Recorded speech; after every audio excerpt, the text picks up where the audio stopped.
उठा लो इस अनाथ वेटर को और करवा दो इसकी शादी मेरी इकलौती पोती से। मैं आया तो था अपनी गर्लफ्रेंड वैभवी से शादी करने, पर मुझे गुड़गांव के सबसे बड़े बिजनेसमैन हरदेव पाल सिंह ने उठवाकर अपनी खूबसूरत और रईस पोती अनन्या की मंडप पे बिठवा दिया। ये नजारा देख मेरी गर्लफ्रेंड वैभवी चिल्ला उठी, आप मुझसे मेरा अभिनव ऐसे ही नहीं छीन सकते। ऐसे ही नहीं छीन रहा, तुम्हें बदले में 2 करोड़ दे रहा हूँ। 2 करोड़?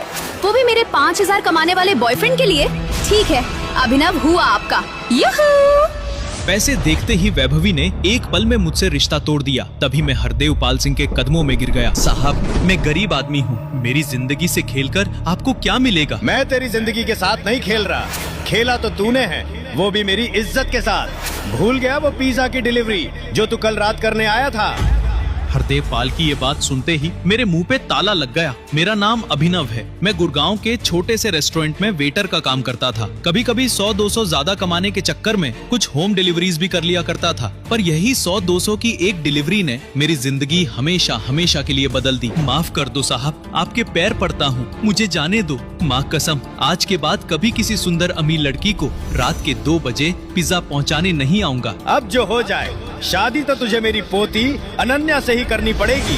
हरदेव पाल सिंह मेरी बात सुनने को तैयार ही नहीं थे। वो और उनके आदमी मुझे घसीटते हुए मंडप तक ले आए। तभी मंडप पे बैठी अनन्या मुझे देखकर बोली, मैंने तो तुम्हें पिज्जा की डिलीवरी के बदले में 200 रुपए टिप भी दिया था, फिर भी तुमने मेरी जिंदगी बर्बाद कर दी। सुंदर और रईस होने के बाद भी मुझे तुम जैसे गरीब से शादी करनी पड़ रही है। छी!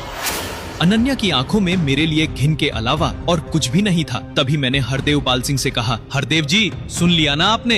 अनन्या को भी ये रिश्ता मंजूर नहीं। आप हम दोनों को इस रिश्ते में जबरदस्ती नहीं बांध सकते। मैं जा रहा हूँ यहाँ से। ये कहते ही मैं वहाँ से जाने लगा कि तभी पीछे से चली एक गोली।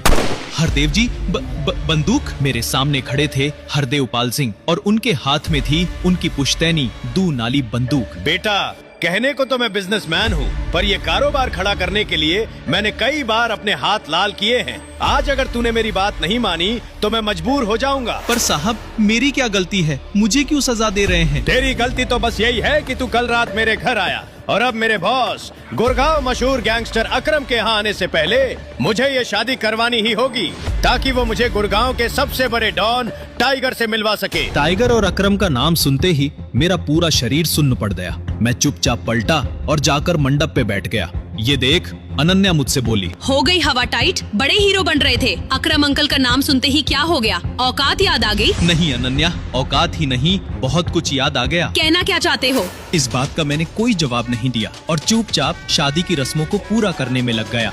देखते ही देखते जब 7वें फेरे की बारी आई तो